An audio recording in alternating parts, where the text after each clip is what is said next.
I don't care how scared you are. What you need to do is make bold decisions.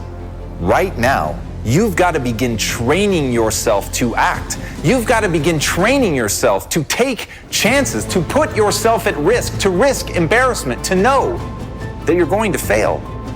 That's the only way that you're ever going to get the things that you want out of life. All of us want to do something extraordinary. All of us want to be great. All of us have something inside ourselves that if we knew we couldn't fail, we would pursue that. And that question, what would you do if you knew you couldn't fail? I didn't get the job. But here's the thing. I didn't quit. I didn't fall back. I walked out of there to prepare for the next audition, and the next audition, and the next audition. I prayed. I prayed. And I prayed. But I continued to fail. And fail. And fail. But it didn't matter, because you know what? There's an old saying, you hang around the barbershop long enough, sooner or later you're going to get a haircut.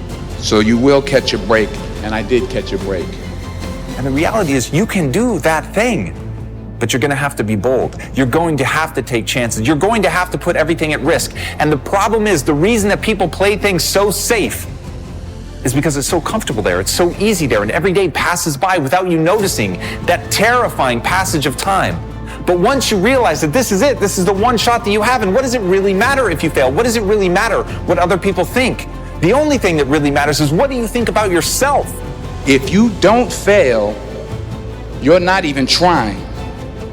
To get something you never had, you have to do something you never did. He says, imagine you're on your deathbed, and standing around your deathbed are the ghosts representing your unfulfilled potential. The ghost of the ideas you never acted on, the ghost of the talents you didn't use. And they're standing around your bed, angry, disappointed, and upset. They say, we came to you because you could have brought us to life, they say. And now we have to go to the grave together. So I ask you today, how many ghosts are going to be around your bed when your time comes?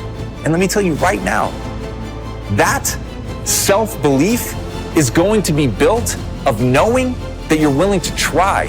It isn't going to be built on whether or not you succeed. It's going to be built on whether or not you try, whether or not you show up in that moment. That thing that you've rehearsed in your head 1,000 times where you hope you will be courageous. Be courageous. Know that about yourself. Know that every moment is that moment. Sometimes it's so small, it seems imperceptible. It seems like it's not a moment for courage. But every moment is a moment for courage. Every moment, right now, is your chance to act, to strike, to be bold, to do the thing that you're afraid you won't be able to do, but to do the thing that you know could lead you where you want to go, to do the thing that you would do if you knew you couldn't fail. But courage is doing it, even though you might fail. So be courageous. Be bold. Strike now. What are you going to do with what you have? I'm not talking about how much you have. What are you going to do with what you have? Sometimes it's the best way to figure out where you're going. Your life will never be a straight path. I began at Fordham University as a pre-med student. I took a course called the cardiac morphogenesis. I still can't say it. Cardiac morphogenesis. I couldn't read it, I couldn't say it, I sure couldn't pass it. So then I decided to go into pre-law, then journalism. And with no academic focus, my grades took off in their own direction. I was a 1.8 GPA one semester, and the university very politely suggested that it might be better to take some time off. I was 20 years old, I was at my lowest point. And then one day, and I remember the exact day, March 27th, 1975, I was helping my mother in her beauty shop. My mother owned a beauty shop up in Mount Vernon. And there was this older woman who was considered one of the elders in the town. And I didn't know her personally, but I was looking in the mirror, and every time I looked at the mirror, I could see her behind me, and she was staring at me. She just kept looking at me. Every time I looked at her, she kept giving me these strange looks. So she finally took the dryer off her head and she said something I'll never forget. First of all, she said, "Somebody give me a piece of paper, give me a piece of paper."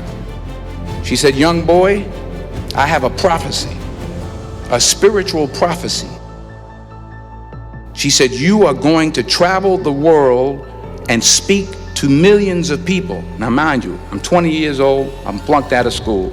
In fact, like a wise ass, I'm thinking to myself, maybe she's got something in that crystal ball about me getting back into school next fall.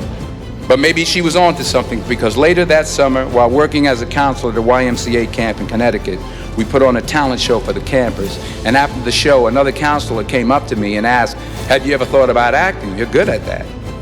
So when I got back to Fordham that fall, I got in and I changed my major once again for the last time.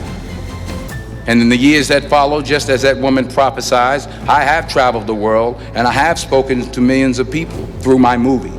Millions who up till this day couldn't see me, who up till this day I couldn't see while I was talking to them, and they couldn't see me, they could only see the movie. I don't care how scared you are.